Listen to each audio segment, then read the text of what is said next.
each time I'd harm someone, each time I'd kill someone, there'd be an enormous amount, especially at first, enormous amount of horror, guilt, remorse afterwards. But then that impulse to do it again would come back even stronger. This court, independent of, but in agreement with, the advisory sentence rendered by the jury, does hereby impose the death penalty upon the defendant Theodore Robert Bundy.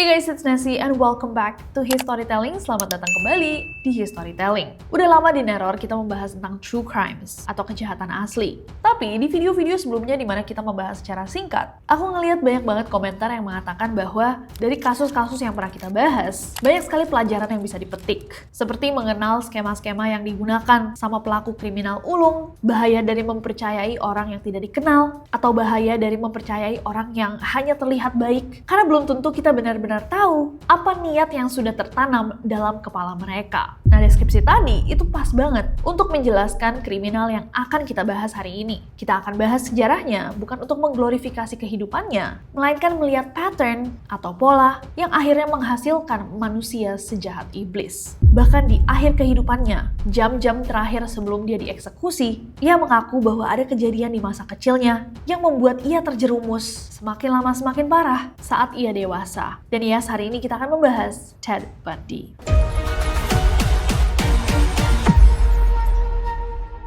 Jadi sekitar 6 tahun yang lalu, aku tuh udah pernah bikin video tentang fakta-fakta mencengangkan dari Ted Bundy. Tapi kita nggak pernah secara detail nih ngebahas tentang kehidupannya dia. Ted Bundy itu lahir dengan nama Theodore Robert Cowell pada 24 November tahun 1946. Dia lahir di Burlington, Vermont, Amerika Serikat. Ted lahir dari seorang ibu yang bernama Eleanor Louise Cowell yang saat melahirkan Ted itu baru berusia 22 tahun. Bahkan di umurnya yang masih muda itu dia juga belum menikah. Dan di zaman itu di tahun 1946 yang berarti baru aja nih Perang Dunia II selesai. Nggak kayak sekarang di Amerika Serikat, masih ada stigma negatif yang diberikan kepada ibu-ibu yang memiliki anak di luar nikah. Jadi Louise juga harus melahirkan Ted di sebuah rumah sakit khusus untuk ibu yang tidak menikah. Nah, bisa dibilang jadi traumanya Ted Bundy itu dimulai bahkan sebelum dia lahir. Karena ketika dia lahir pun, dia dibawa ke rumah orang tuanya Louise di Philadelphia dan kakek neneknya itu religius banget. Mereka tuh percaya bahwa anak itu harus lahir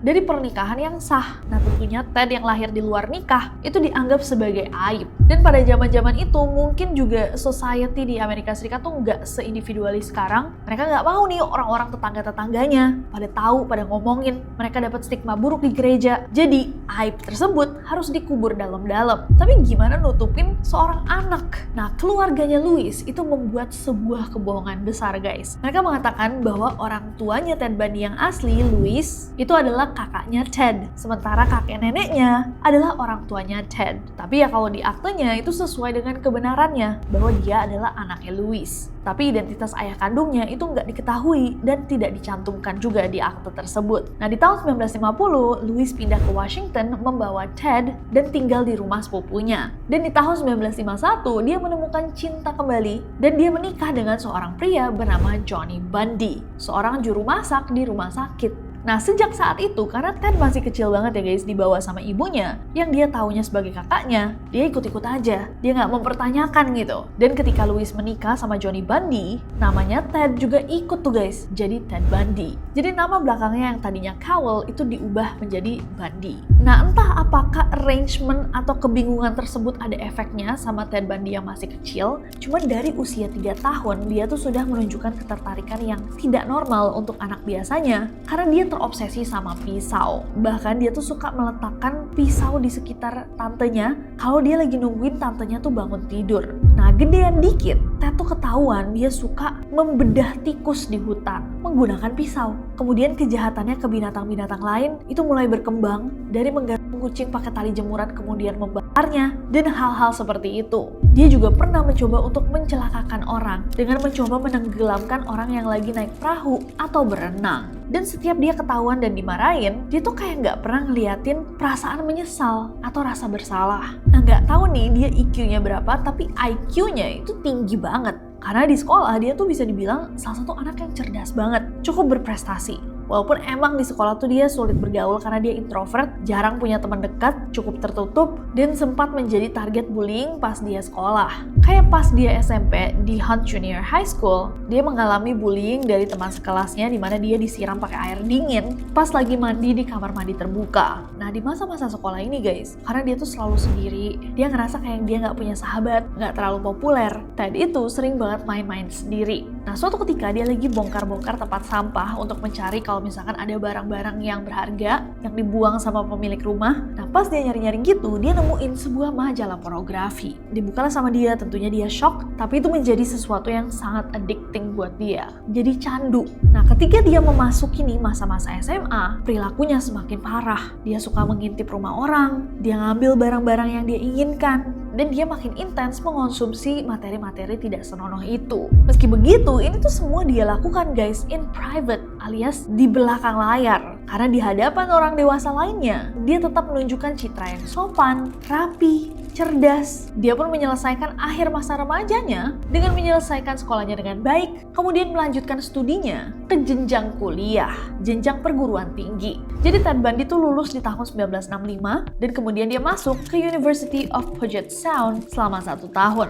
Sebelum dia kemudian pindah lagi ke University of Washington untuk belajar bahasa Mandarin. Nah, selama masa perkuliahan ini, Ted Bundy itu semakin charming guys. Dia cukup menonjol karena penampilannya yang dianggap tampan, rapi, menarik perhatian banyak orang, terutama perempuan. Nah, di kampus kedua inilah dia bertemu dan akhirnya berpacaran dengan Diane Edwards, atau yang juga dikenal dengan nama samarannya Stephanie Brooks. Dia ini adalah seorang perempuan muda kaya dan sangat mengagumkan di matanya Ted. Nah, Ted itu benar-benar terpesona sama kecantikannya Diane yang memiliki rambut coklat gelap. Dia juga suka dengan mannerismnya karena latar belakang sosialnya yang tinggi, gaya hidupnya yang mewah. Kalau menurut Ted, ini adalah perempuan yang ideal banget buat dia. Nah, tapi di tahun 1968, Ted itu putus sekolah. Dia stop kuliah karena dia merasa dia salah jurusan dan dia memutuskan untuk mulai bekerja aja di beberapa perusahaan. Sedangkan di tahun yang sama, Diane Edwards itu lulus kuliah. Pindahlah dia ke San Francisco untuk memulai karirnya. Nah, mereka mencoba untuk menjalin hubungan jarak jauh, LDR, tapi nggak lama, Diane tuh ngerasa kok Ted Bundy nih kayak nggak ada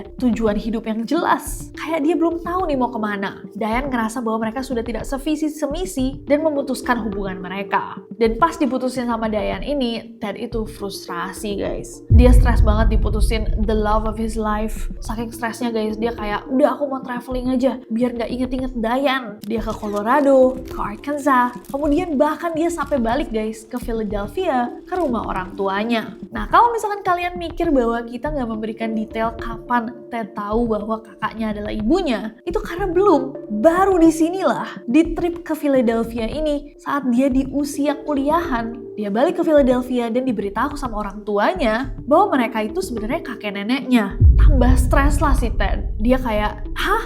Sepanjang hidup aku, semua orang terdekatku ternyata berbohong. My life is a lie. Tapi setelah melewati periode di mana dia stres banget itu guys, dia tuh memiliki kayak semacam epiphany gitu. Pencerahan bahwa dia nggak bisa nih terus terpuruk. Dia harus kembali membangun citra dirinya. Karena dulu kan dia dielu-elukan. Banyak yang suka sama dia. Kenapa gara-gara satu perempuan dunianya hancur? Akhirnya dia putuskan bahwa dia mau terlihat lebih percaya diri, lebih sukses, lebih berpengaruh. Dan di tahun 1969, Ted kembali ke Washington dan mulai tebar pesona lagi. Dia kemudian bertemu dengan Elizabeth Klopfer dan mulai berpacaran. Elizabeth ini adalah seorang ibu tunggal di Utah. Dia bekerja sebagai sekretaris di University of Washington School of Medicine. Nah, setahun kemudian di 1970, mungkin juga dengan dukungannya Elizabeth, Ted kembali ke University of Washington untuk melanjutkan kuliah dan mengambil kali ini jurusan psikologi. Nah, pas dia kuliah ini, dia mulai aktif nih guys, kegiatan politik, beberapa kali terlibat kampanye Partai Republik di Washington, dan karena dia sering berpolitik nih, ketemu sama politisi-politisi, dia mulai tertarik dan berminat untuk belajar dunia hukum dan politik. Nah, selain itu di tahun 1971 itu, Ted Bundy juga bekerja di pusat layanan krisis guys. Jadi sambil kuliah, dia tuh sambil kerja. Ini tuh kayak semacam 911, telepon operator gitu, yang membantu orang-orang yang punya masalah mental. Jadi kalau misalkan mereka lagi stres, depresi, dan ada pikiran-pikiran negatif yang mungkin berbahaya ke hidupnya, mereka bisa telepon ke operator itu. Nah, Ted itu jadi salah satu operatornya. Komite Penasehat untuk Mencegah Kejahatan di Seattle. Dan ketika kerja di sana, dia tuh dikenal sebagai staff yang sangat atentif, efektif, tenang, empatik, dan dia benar-benar bisa ngebantu orang-orang yang punya perasaan ingin mengakhiri hidupnya. Bahkan dia menjadi operator yang sangat populer. Dengan banyak orang itu nelpon cuma pingin ngobrol sama Ted. Rebutan orang-orang buat ngobrol sama dia. Jadi ini menjadi ambisi barunya dia. Tapi kalau kali ini mungkin nanggung juga. Dia nyelesain dulu tuh gelar sebelumnya. Dia lulus pada 1972 dengan gelar psikologi, bahkan dapat predikat with distinction lulusnya. Nilai yang sangat baik sampai salah satu profesornya itu menuliskan surat rekomendasi dengan penuh pujian untuk mendukungnya mendaftar ke sekolah hukum. Nah, dia sempat apply mencoba untuk mendaftar ke sekolah hukum pilihannya tapi ditolak. Dan walaupun dia belum menyerah nih, dia memutuskan, aduh, fokus politik dulu aja deh. Bergabunglah dia dalam kampanye pemilihan ulang Gubernur Daniel J. Evans. Dia bekerja sebagai pengamat lawan politik, bahkan ditunjuk menjadi anggota Seattle Crime Prevention Advisory Committee. Nah, di tengah kesibukan politik itu, dia masih memikirkan masa depannya di bidang hukum. Dan di 1973, akhirnya dia diterima di School of Law, University of Puget Sound. Dan dia mulai menjalani kehidupan sebagai mahasiswa hukum. Nah, tanpa pacarnya si Elizabeth Clover tahu, ternyata di tahun 1973 itu, Ted Bundy sama Diane Edwards memutuskan untuk berhubungan lagi. Pacaran lagi. Intinya Diane tuh kagum guys. Karena Ted kan tadinya kayak gak ada arah hidupnya. Tapi sekarang dia melihat kemajuan, terutama dalam karir politiknya. Ibaratnya kayak akhirnya, you become the man I wanted you to be. Tapi di akhir tahun 1973, sikapnya Ted itu tiba-tiba berubah. Padahal Diane ini kan perempuan impiannya, the love of his life kata dia. Tapi ketika Diane gak mengunjunginya, Ted bersikap dingin, surat-surat yang dikirim Diane gak dibalas. Dan pada 1974, bulan Februari, Diane yang merasa kesal dan bingung mencoba untuk menghubungi Ted. Tapi katanya Ted langsung mematikan teleponnya begitu saja. Nah, ternyata tanpa Diane tahu, Ted itu guys masih punya dendam yang besar karena dia pernah dicampakkan ketika dia nggak punya arah di hidupnya tadi. Dan dia punya rencana untuk balas dendam. Serem banget gak sih? Nah, disinilah ketika obsesi dia terhadap fantasi-fantasi gelap, pornografi dengan unsur kekerasan, itu mulai bergulat di kepalanya. Antara dendam dan obsesinya, seakan Ted itu memiliki passion baru, obsesi baru. Memasuki April 1974, bahkan dia udah mulai bolos kuliah. Sampai akhirnya hampir nggak pernah masuk nih ke kelas kuliah hukumnya. Kenapa? Karena dia mulai fokus dengan obsesi mengerikannya itu. Dia mulai melihat potensi di mana orang-orang itu menghormati dan juga menyukai seseorang yang charming, tampan, terlihat punya masa depan cerah, seorang mahasiswa hukum seperti Ted. Jadi dia mulai mengincar perempuan. Dengan berbagai taktik, dia mulai memikat para korbannya dengan cara menjadi pria yang ramah, memperkenalkan dirinya sebagai Ted, manis. Seringkali dia menggunakan taktik pura-pura cedera, tangannya dipakein penyangga, kemudian meminta bantuan kepada perempuan-perempuan yang dia target untuk menaikkan barang, membawa buku, atau menurunkan sesuatu dari mobil Volkswagen Beetle putihnya. Dan ketika para korban lengah, dia akan menghantam mereka menggunakan linggis sampai tak sadarkan diri, memasukkan tubuhnya ke dalam mobilnya dan membawanya pergi. Jadi setelah sama dia dihantam, korbannya itu akan kehilangan kesadaran kan. Terus sama dia dibawa pakai mobilnya, dibawa ke suatu tempat di antah berantah gitu. Kemudian Ted akan mencekik korbannya menggunakan tali atau kain sampai akhirnya korbannya itu kehilangan nyawa. Kalau nggak gitu ada juga kasus-kasus di mana Ted langsung aja mukul korbannya menggunakan benda tumpul sampai kehilangan nyawanya. Dan setelah korbannya sudah tidak bernyawa, Ted kemudian guys akan melakukan kekerasan seksual terhadap jasad-jasad mereka. Dan setelahnya dia akan memisah-misahkan tubuh korban dan membuang kebanyakan jadi disebar sama dia biar nggak ketahuan. Tapi dia juga akan menyimpan beberapa bagian tubuh tertentu untuk dijadikan trofi atau pialanya. Dan sama dia disimpan aja di apartemennya. Ih, sumpah ngeri banget. Aku udah tahu kasusnya, udah baca-baca lebih dari 15 tahun. Masih aja merinding begitu bahas lagi. Kayak kok bisa? Dan Ted akan melakukan ini guys, di setiap kesempatan yang dia dapatkan. Jadi dia dengan pintarnya dikasih jeda-jeda gitu. Sambil dia meneruskan nih kehidupan aslinya. Sepanjang tahun 1974 di kawasan pegunungan Issaquah, Lake Sammamish State Park, dan Taylor Mountain, ada orang-orang yang menemukan sisa-sisa kerangka manusia. Nah, temuan-temuan ini kan langsung dilaporkan ke polisi yang langsung melakukan melakukan penyelidikan besar-besaran, karena bayangin aja penemuan yang mirip-mirip ini berarti ada pembunuh berantai yang sedang berkeliaran. Lakukanlah pemeriksaan forensik dan polisi berhasil mengidentifikasi kerangka-kerangka tersebut sebagai Linda Ann Healy, Donna Gail Manson, Susan Elaine Rancourt, Roberta Kathleen Parks, Brenda Carol Ball, Georgian Hawkins, Janice Anoff, Denise Naslan, dan 3 korban lainnya yang tidak disebutkan namanya. Nah, polisi melihat juga guys bahwa ada kemiripan antara korban-korban ini. Dan dari situ mereka bisa memastikan bahwa memang kasus-kasus ini saling berhubungan. Karena semua korbannya itu adalah perempuan berkulit putih berambut warna coklat dengan belah tengah yang semuanya itu mirip-mirip sama mantannya Ted, Diane Edwards. Di Agustus tahun 1974, dia pindah ke Salt Lake City, Utah, karena dia keterima di Fakultas Hukum University of Utah. Dan ibaratnya dia udah selesai sama satu kota, dia datang ke kota baru yang gak ada trauma dari dia, dan dia memulai lagi kejahatan yang sama di kota baru ini. Dari sinilah beberapa perempuan di Idaho, Utah, dan Colorado mulai menghilang. Kemudian sebagian ditemukan bagian-bagian tubuhnya. Sebanyak 11 perempuan muda di Washington itu tiba-tiba ketemu guys, sudah tidak bernyawa. Jadi pada saat itu rame, orang-orang mulai bilang bahwa ada seorang pembunuh berantai yang berkeliaran. Pada 16 Agustus tahun 1975, ada seorang petugas Highway Patrol namanya Bob Hayward. Itu lagi patroli guys jam 3 pagi di pinggiran kota. Nah, pada saat itu dia tuh ngelihat ada sebuah mobil Volkswagen Beetle warna putih yang dikendarai sama seorang pria. Tapi gerak-geriknya tuh aneh karena mobil ini tuh kayak berkeliling patroli di area perumahan. Yang mana kan itu udah malam ya, jam 3 pagi. Mestinya kan ini waktunya orang tidur. Ngapain ada orang yang patroli nih? Dan ketika pria yang ada di mobil putih itu sadar bahwa ada polisi yang lagi patroli, dia langsung tancap gas dan melaju dengan kecepatan tinggi. Nah, tentunya Bob yang ngelihat dia kabur semakin curiga dong. Dikejarlah sama si Bob. Akhirnya mobil tersebut berhenti di sebuah pom bensin. Pria itu turun, diminta untuk nunjukin SIM-nya, dan SIM dia mengidentifikasi nama Theodore Robert Bundy. Nah, tapi walaupun dia udah nunjukin SIM-nya, Bob tuh tetap curiga. Karena ngapain nih orang malam-malam udah jam 3 patroli di perumahan rumah orang, terus dia juga pakai baju hitam-hitam dari ujung ke ujung. Bob kemudian bilang sama Ted, "Saya geledah ya mobilnya." Digeledahlah mobilnya si Ted, dan di dalam mobil itu Bob menemukan berbagai barang yang sangat-sangat mencurigakan. Ada topeng ski, topeng lain dari bahan stocking, linggis, borgol, kantong sampah, gulungan tali, pemecah es, dan beberapa benda sas lainnya. Ketika ditanya sama Bob, "Ini barang-barang untuk apa ya?"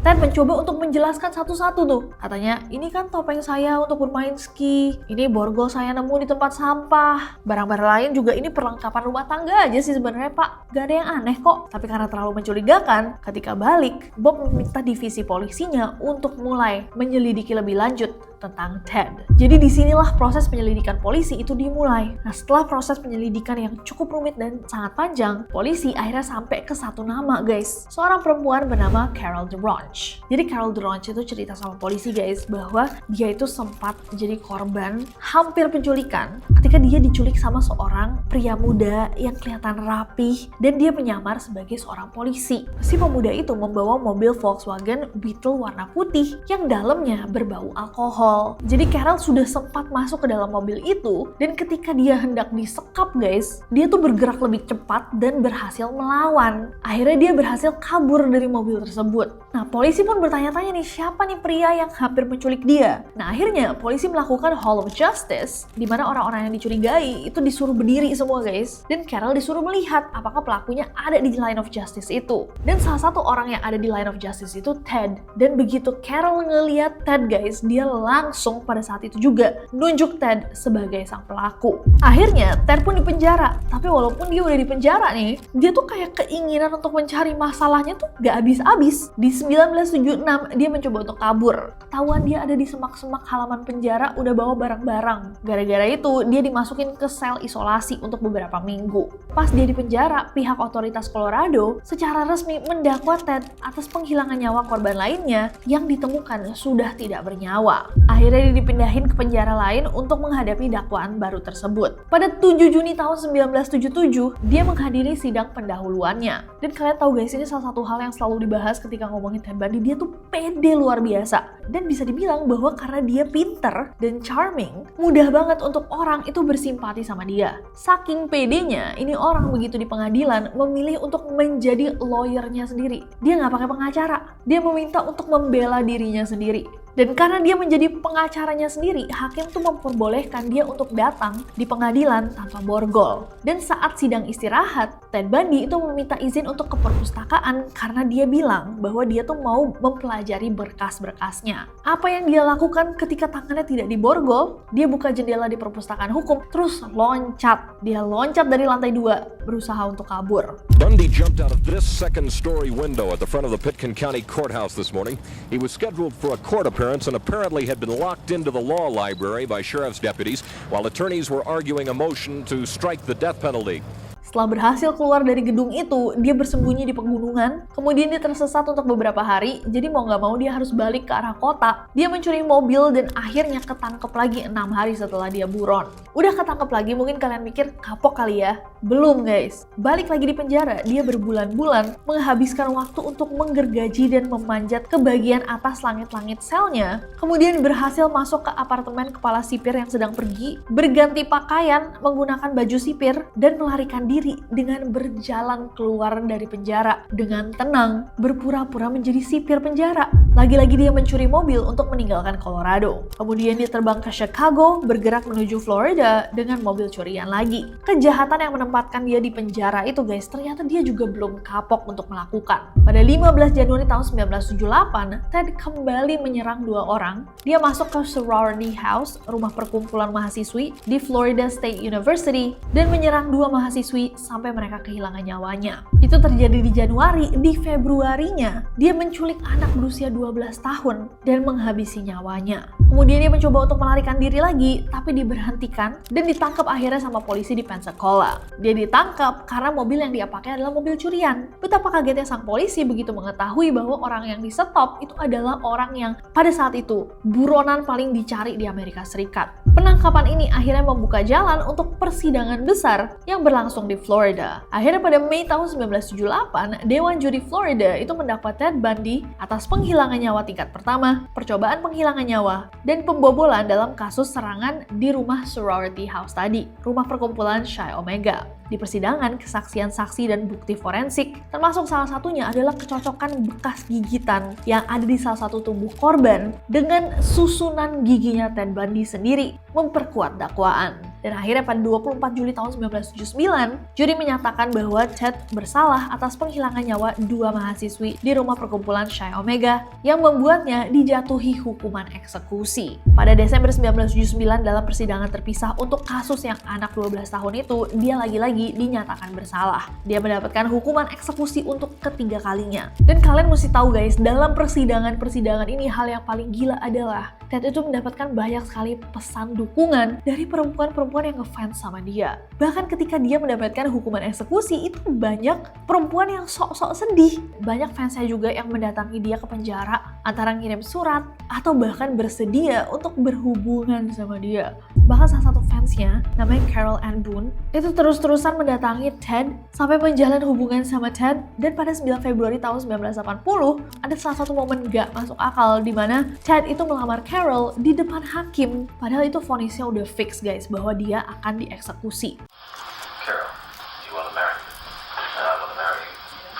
And I do want to marry you. Nah, sambil menunggu waktu eksekusinya, Ted akhirnya bersedia untuk memberikan satu interview terakhir yang dia lakukan pada 23 Januari tahun 1989. Wawancara terakhir ini dengan seorang psikolog bernama Dr. James Dobson, di mana dia membongkar segalanya. Jadi ini cuma beberapa jam sebelum dia akhirnya dieksekusi. Dan menurut aku ini interviewnya penting banget. Jadi dalam wawancara itu, Ted tuh mengaku dia tuh sudah memiliki fantasi-fantasi tidak senonoh di usia 12-13 tahun akibat paparan pornografi dari majalah tetangganya yang dia temuin di tong sampah. Nah, dorongan fantasi-fantasi ini semakin parah begitu dia mulai mengonsumsi alkohol. Dan seiring waktu, fantasinya itu semakin lama semakin liar. Jadi kayak dia tuh semakin gak puas, sampai dia mencari sesuatu yang lebih gila, dan berubah menjadi fantasi dengan kekerasan. Ted sendiri bilang bahwa dia itu di kepalanya guys, ada kayak semacam kompartemen mental yang memisahkan sisi gelap tersebut.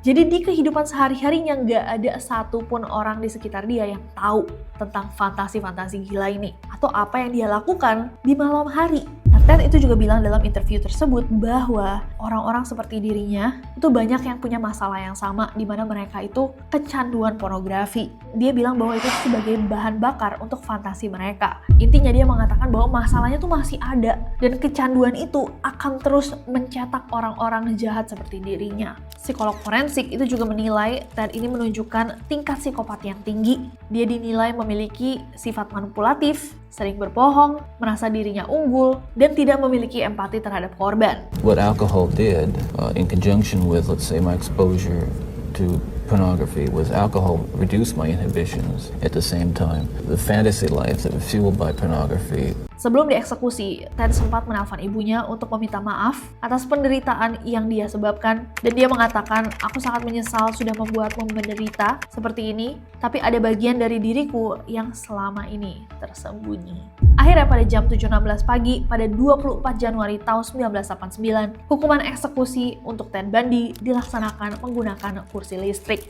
Dikatakan bahwa dia menangis, mengerang-ngerang sebelum akhirnya dieksekusi. Dan pagi itu Ted Bundy kehilangan nyawanya. Sebelum jasadnya dikremasi, para ilmuwan itu sempat mengambil otaknya untuk diteliti dengan harapan bisa menemukan guys alasan kenapa dia bisa seiblis itu. Tapi pemeriksaan malah menunjukkan bahwa otaknya Ted itu berlangsung atau berjalan dengan normal. Nggak ada tanda-tanda tumor, kelainan bentuk, cedera. Otaknya menunjukkan bentuk yang sama seperti otak orang normal. Jadi belum kejawab secara pasti dari kelainannya apa yang membuat Ted Bundy bisa melakukan kejahatan sekejam dan sekeji yang ia lakukan pada korban-korbannya. Udah banyak banget dokumenter yang dibuat menceritakan kisahnya. Selalu ada versi yang lebih baru. Dan aku rasa mungkin sampai hari ini aja orang-orang masih bertanya-tanya apa yang bisa mendorong seseorang yang terlahir normal di keluarga yang religius, terpandang, seperti yang dia katakan sendiri, bisa berakhir seperti itu. Dan itulah tadi sejarah hidupnya Ted Bundy, apa pelajaran yang kita bisa dapatkan guys. Jadi aku sempat baca artikel, di mana artikel itu sempat menginterview seorang perempuan muda yang katanya guys tahu kisahnya Ted Bundy dari video neror 6 tahun yang lalu. Pada saat dia nonton, dia masih jauh lebih muda, tapi katanya dari video neror itu dia belajar bahwa ada orang-orang yang terlihat baik, tapi nggak bisa dipercaya gitu aja. Dan aku setuju, terkadang kenaifan kita bisa disalahgunakan sama orang-orang jahat. Kayak orang-orang seperti Ted Bundy. Korban-korbannya hanya ingin membantu dia, tapi mungkin ada bias bahwa dia kelihatan rapi, kelihatan ganteng, kelihatan charming, kelihatan baik. Kepercayaan tersebut disalahgunakan untuk dia memenuhi kegilaannya sendiri. Aku gak sabar untuk bacain komentar kalian di bawah. Stay safe, dan besok kita ketemu di Neror. Jadi make sure kalian subscribe, karena aku gak sabar untuk ketemu kalian lagi. Bye-bye.